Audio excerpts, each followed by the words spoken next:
I can imagine a situation, though, in which the ruling elite of a country is receiving gratuities on the side that inure to the benefit of the strongman leader and not to the populace of the country. Does that sort of corruption and bribery go on with regard to the Belt and Road? Absolutely, Chairman. I see this, and I don't mind calling them out, but Captain Traoré and Burkina Faso, as they know that both, whether it's their gold reserves, that is all those proceeds are just in exchange to protect the junta regime. There's a number of examples across, even in Sudan. When a U.S. general goes on record accusing an African leader of using gold to protect himself, you know something big is happening. In a statement to the U.S. Senate, General Michael Langley, commander of AFRICOM, claimed Burkina Faso's gold reserves are being used not for the people, but to secure the leadership of Captain Ibrahim Traoré. But here's the question we all should be asking. Isn't that gold Burkina Faso's in the first place? In today's video, we'll expose the agenda behind this statement, highlight the power shift happening across Africa, and explain why the world is watching Burkina Faso more closely than ever before. In Burkina Faso, gold is no longer just a mineral buried deep within the earth. It is becoming a tool, a catalyst, a symbol of transformation. Each coin invested in agriculture brings more harvests. Each ounce that funds a hospital saves more lives. Each nugget that strengthens security guards the hope of tomorrow.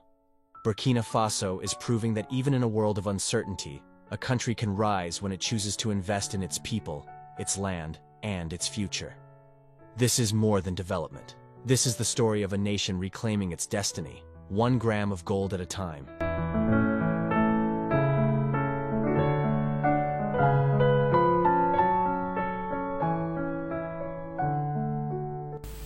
Hello, ladies and gentlemen. The U.S. general has accused Captain Ibrahim Traoré for using gold reserve to protect himself instead of benefiting the people of Burkina Faso. The thing that is not true. The question is why U.S. is concerning about Burkina Faso's gold, and why at this time when Burkina Faso has took control of all of its mineral, and we see road being built, we see financing infrastructures, we see what Captain Ibrahim Traoré is doing. But why U.S. is accusing Captain Ibrahim Traoré? What is behind of this agenda? Welcome and join with me in this video where we are going to explore the truth and to expose U.S.'s agenda to young leader Captain Ibrahim Traoré. Welcome. Captain Ibrahim Traoré is not just a military leader. He's become a symbol of Pan-African resistance, youth-led leadership, and sovereign control over resources. At just 34 years old, he seized power in a move that shocked the world but inspired millions across the continent. After years of failed leadership, foreign dependency, and endless instability in the Sahel region, Traoré's rise signaled a break from the old guard. Instead of begging for aid, he began talking about resource control, national pride, and security through self-determination. His government began prioritizing domestic gold processing, ending the export of raw minerals, and ensuring value remained in-country.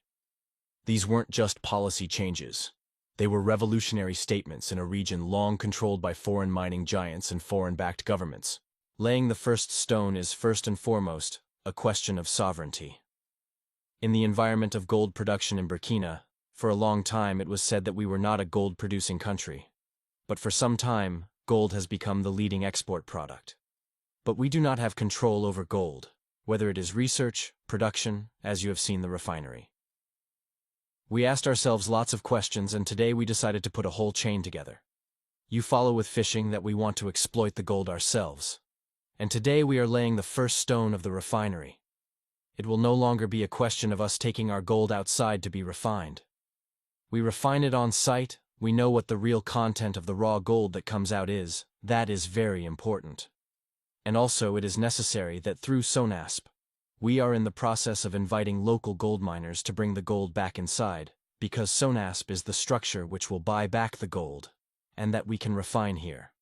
A lot of gold leaves Burkina fraudulently, and which also contributes to fueling terrorism. So we invite gold miners, whether collectors or others, to bring the gold back to the central portion, and at the same time also invite SONASP to increase the number of counters to be able to collect the gold. And in addition to this refinery, I hope that in the coming days, we have another bigger project that is underway, and that is waste treatment. A factory which was designed by Burkinabe engineers, which is currently in the test phase, and we hope that in the following hours, they will tell us that the test is conclusive, and that therefore makes a complete chain to be able to valorize our gold. Burkina Faso may be landlocked, but it is rich in what the world wants: gold. The country is one of the top producers in Africa, with reserves worth billions.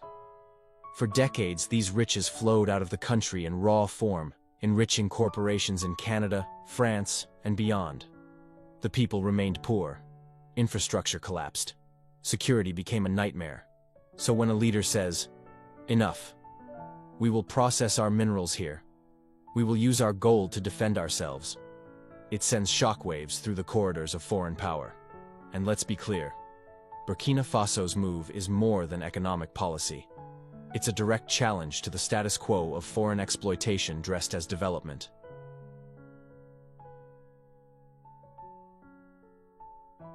General Langley's statement wasn't just an observation, it was a message. By framing Traoré's use of gold as self-serving, Langley implied corruption, without evidence, without proof. But here's what's hypocritical. AFRICOM exists precisely to project American military power on the African continent. It supports leaders who serve US interests.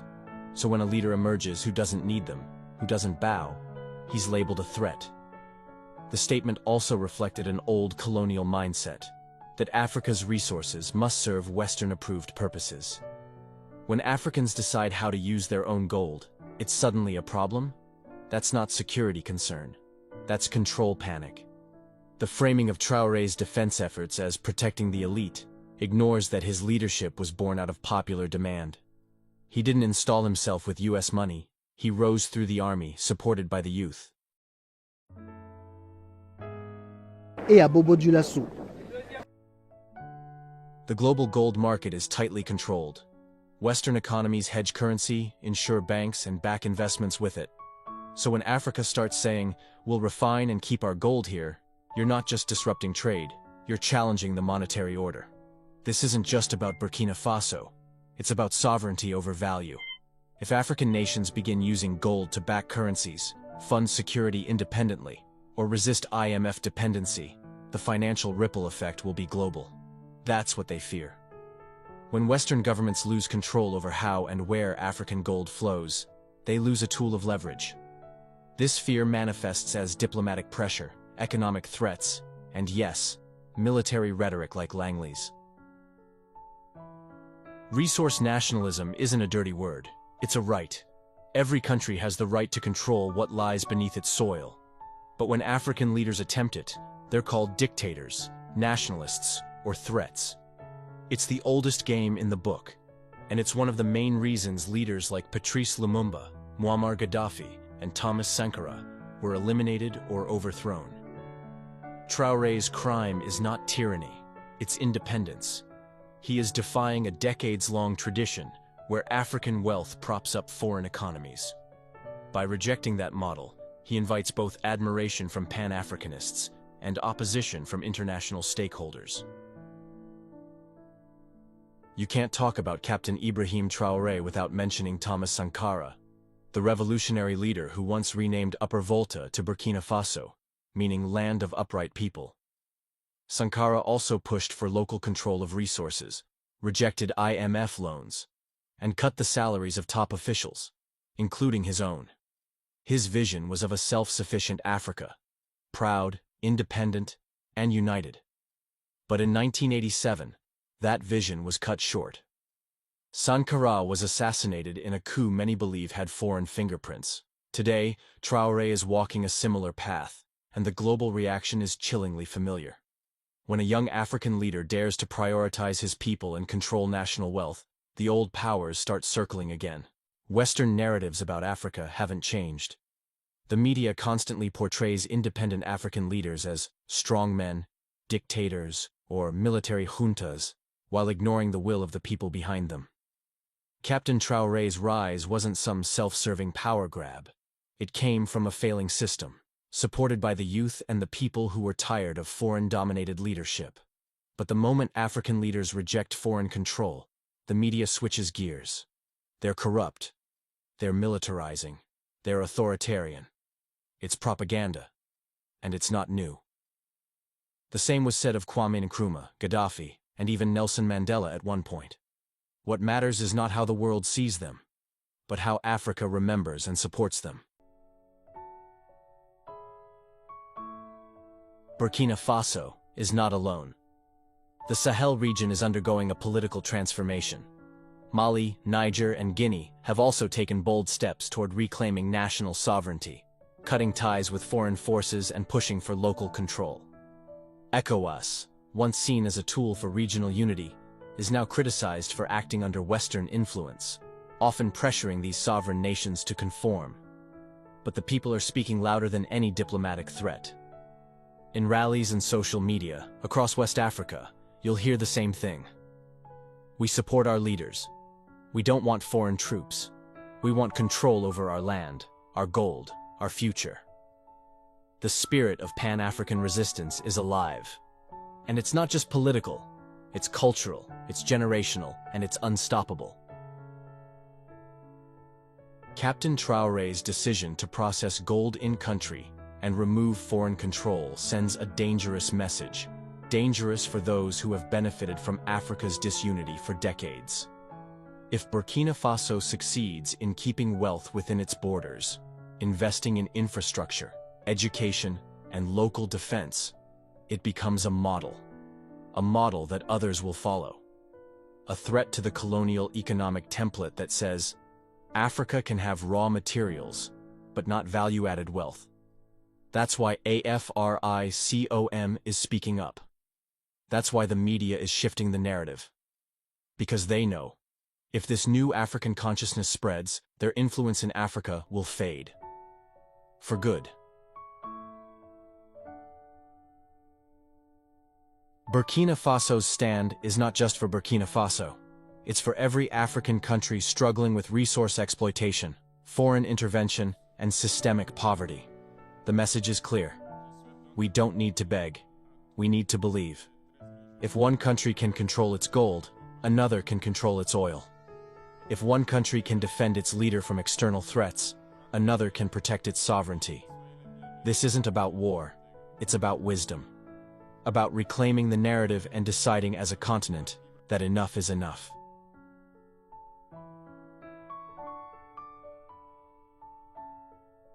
The West can question Traoré's intentions. They can criticize the way Burkina Faso uses its gold. But what they cannot deny is this. Africa is waking up. We are done watching our leaders fall. We are done exporting our wealth and importing poverty. Captain Ibrahim Traoré may be young, but he carries the spirit of a continent tired of waiting. And if protecting him means using our own gold, so be it. To the dreamers of another 1987, keep dreaming. This time, Africa is watching. And we will not allow history to repeat itself. If this video moved you, empowered you, or challenged what you've been told, subscribe now. Share this with your brothers and sisters. The narrative is changing. Africa belongs to Africans, and we are just getting started. Wow, welcome back, dear lovely family, friends, fellow Africans. Western powers are under frustration. They didn't see Captain Ibrahim Traoré coming when revolutions took place in Sahel. Right now, they have lost controls of gold, especially in Burkina. So, kings and queens, ladies and gentlemen, Captain Ibrahim Traoré has frustrating and disrupted their agendas. What they fear from Captain Ibrahim Traoré is to become a model for young generation in the continent of Africa to take controls of our natural resources. What they fear is Africans to take controls of our natural resources. They want Africans to continue to surrender our minerals into the hands of their companies. And that's why right now they're trying to lie about Captain Ibrahim Traoré. They want to say they didn't see roads that are being built in Burkina. They didn't see hospitals that are being built in Burkina Faso. They didn't see schools that are being built in Burkina Faso. Recently, Captain Ibrahim Traoré bought tractors and agricultural equipment to make sure that the people of Burkina Faso are going to feed themselves. They didn't see all those things. They didn't see equipment that Captain Ibrahim Traoré bought for construction. But they see Captain Ibrahim Traoré using gold reserve to protect himself. Other things they are not seeing. They didn't see Captain Ibrahim Traoré in farms. They didn't see Captain Ibrahim Traoré in battlefield, encouraging young people, young Burkinabe to fight to restore the dignity of the people of Burkina Faso. They didn't see all those things. They didn't see mobile clinics bought by Captain Ibrahim Traoré. Recently, Captain Ibrahim Traoré inaugurated several industries in Burkina, but all those things are not seen by the Western power. What they see Captain Ibrahim Traoré using gold reserve to protect himself, but not for the people. So, kings and queens, ladies and gentlemen, right now they are coming to Captain Ibrahim Traoré. We need to protect this young man. They fear the ideas of Captain Ibrahim Traoré. They don't fear maybe the power Captain Ibrahim Traoré has. They fear the idea that is inside Captain Ibrahim Traoré. It's our duty as the people of Africa, young men and women of this continent, to protect this young man, to protect this young visionary leader. So when good leader came in, they will try to give them bad names. They give them dictatorship. They give them dictators, whatever they can call junta, wherever they have them militant. They have tried to use many or several names to make sure that we pollute our leaders. This time, we should not repeat the mistakes that we have done during Gaddafi regime, during Thomas Sankara, during Kwame Nkrumah, even Patrice Emery Lumumba of Congo, when they came for our heroes. This time, we need to stand up and to say enough is enough. Fellow Africans have been saying this many times, that Captain Ibrahim Traoré is a visionary leader, a leader who is changing the vision of young people. So they don't want to see the awakening of young people, because we know if we are going to take controls of our natural resources, they are going to lose controls of these natural resources.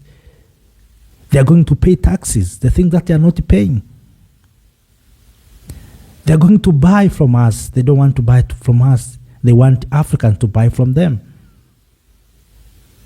They know that they are going to lose jobs, because if we are going to process our own gold, jobs that have been done by processing this gold in their homes, they will lose those jobs.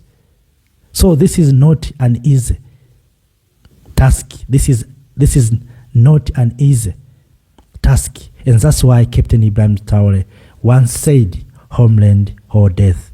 This is the meaning that they will come, they will try to destabilize, they will try even to remove him. We have seen Captain Ibrahim Traoré survived more than 29 coup attempt, but no one is talking about those.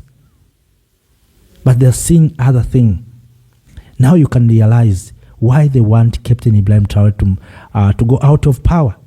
The issue here is not about protecting himself. The issue here is how they can access our gold, how they can access our minerals. That's what they're talking about. Right now, they have lost control on our minerals. And you know why?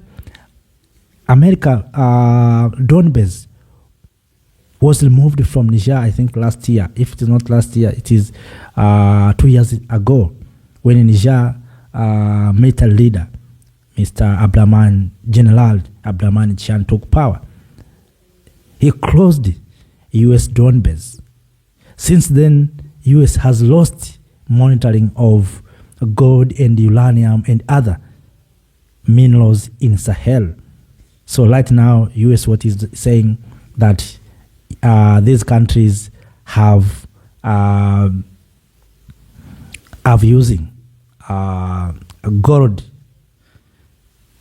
to protect themselves. They think that is not true. And you remember the president of Ghana, President Nana Addo Akufo, said these things in Washington. So you may ask where these people are getting these data or these lying. It's we Africans who are betraying one another. Former president of Ghana said the same thing, that Burkina is using minerals to offer Wagner, Russian group to support or to protect regime. They think that is not true. We have seen what Captain Ibrahim Traoré has done within 2 years. All of us, we have witnessed. We have seen. And in this platform, we have been sharing many things from Burkina, from this continent, from Niger, from Mali, what's happening right now there. If you go across the social media, and one thing that I'm very happy with, even a former African Union ambassador to the United States of America, Her Excellency, Madam Dr. Ambassador Alikana Ombolikwao, went last year in Burkina. She met with Traoré. She discussed with Traoré, and she saw development and changes in Burkina Faso. And yet today, people are coming and saying nothing is happening in Burkina Faso. Burkina Faso gold reserve is not for benefit of the people. So we must reject these lies as Africans. We must reject these lies. We must tell those who are trying to change things on here the truth, that what you are saying is not true. And there's no problem, I think, even for protecting Captain Ibrahim Traoré. What's wrong for our resources? Protecting our leaders. What's wrong about that? Because we see even America, they use their own resources to protect their leaders, their territories. So let us, even Africans. So what's wrong for we Africans to use our natural resources to protect our territories, to protect our countries? I think there's nothing wrong. But what I see here is just panic. After losing controls of our resources. And that's what I see. It's not about Captain Ibrahim Traoré using these gold reserves. And these people are those who rejected Burkina to access equipment, logistics, to fight jihadists, to fight terrorism. And today when they see things is happening, they're trying to change stories. We must reject those stories. We must write our own stories. Not a story that will be franchised in Paris, in Washington, or in London, or in Brussels. We must create our own story from Ouagadougou, from Bamako, from Niamey, from Kigali, from Dar es Salaam, from Nairobi, from Kampala, from Accra, from Abuja, from Dakar, from Conakry, from Mogadishu, from Bujumbura. So we have to write our own stories from Kinshasa. Not these stories that have been written outside there. We have to protect Captain Ibrahim Traoré. That is what is important for us, the people of Africa. And we must raise our voice to those who are trying to pollute the image of Captain Ibrahim Traoré. Yes, let us use these resources to protect Captain Ibrahim Traoré, because these resources have been used for others, to protect others. So what's wrong to use our resources to protect our leaders? And why at this time, when Captain Traoré, the people of Burkina are enjoying the fruits of controlling their natural resources, their gold, we must reject lies. We must reject these stories from outside. Let us write our own story as Africans. What about other leaders about this? Will we come together? Will we unite on this? And what if these people will try to destabilize Burkina? What will we do as Africans? The time has come for we Africans to come together. I've been saying this many times. I said when things went wrong in South Africa, also in Rwanda, I said we Africans will be punished if we are not careful, one by one, whether by sanctions or by any means, economic means. Africans will be punished. Why? Because we are divided. If we are united, no one will talk about South Africa. No one will talk about Rwanda. No one will talk about Burkina. No one will talk about Niger. They will talk about Africa. But right now, we are under division. It is very easy. They started to South Africa. They said South Africa there's genocide, white genocide in South Africa. They have already finished. Now they are moving to, they went to Rwanda. They said Rwanda is killing people in DRC. They finished that. Now they're in Burkina. They're talking about Burkina, that Burkina Faso is using gold to protect president, not for the benefit of the people. They will not end there. They will go to other country. So as Africans, we need to wake up. We need to wake up. We need to understand what is behind of these stories, what is behind of this narration. They're creating environment where they can try to remove Captain Ibrahim Traoré. They're trying to rob people, to tell the people of Burkina Faso that your president is not doing very well. He used your resources to protect himself. So they want people to go to the street to make Captain Ibrahim Traoré accountable for wrong thing, for wrong information. We must reject. We must reject. No one is loving us. No one is loving. They didn't tell anything or talk about anything when friends exploiting our gold in Burkina. They kept silent when uranium from Niger being taken by France, powering France, while the people in Niger living in darkness. They kept silent. But right now, they're saying what they're saying right now. We have to reject.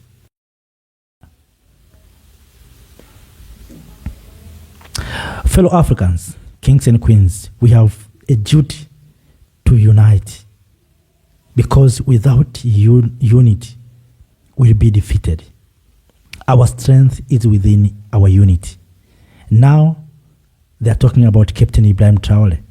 We don't know what tomorrow they will say. And we don't know what they are thinking about Captain Ibrahim Traoré. This is a time for we Africans to come together to protect our leaders, to protect our heroes, to protect our brave people here in the continent of Africa. If we are not careful, they will try and they will start to pollute our leaders. They will start slowly trying to inject people this long information. At the end of the day, you will find that people are protesting. And that's why right now they are pushing, and they are putting pressure on people, especially in Burkina, Mali, and Niger, about elections. That let us demand the elections, but that is not our priorities. So they know through election, they will divide the people. Now they have seen that through election, they cannot achieve what they are doing. They are trying now to misinform people. They are trying to misinform people. We have seen good things happened in Burkina. All of us go to the official pages of the president of Burkina Faso. Go to the official pages of the government of Burkina Faso. You will see what good things Captain Ibrahim Traoré has done. Go on social media all over the continent of Africa. We have seen how Captain Ibrahim Traoré was celebrated in Ghana. That was a shock to many African leaders, even the world leaders. It was a shock for the entire world that this man is so visionary, and that's what they fear. So, lovely kings and queens, ladies and gentlemen, I have no more on that. I'm waiting to hear from you. Make sure that you like the video, you share the video, and also you comment on the video. If you are new, make sure that you subscribe for more information from our mother continent, Africa. Our stories are being written from our homeland here in Africa. Our stories are not coming from Paris, from Washington, wherever, from London, from Brussels. Our stories are coming from our motherland, Africa. We are talking about making Africa great. We are going to make Africa great. After that, let me say stay in power. Have a nice time. Bye-bye. Thank you, Africa.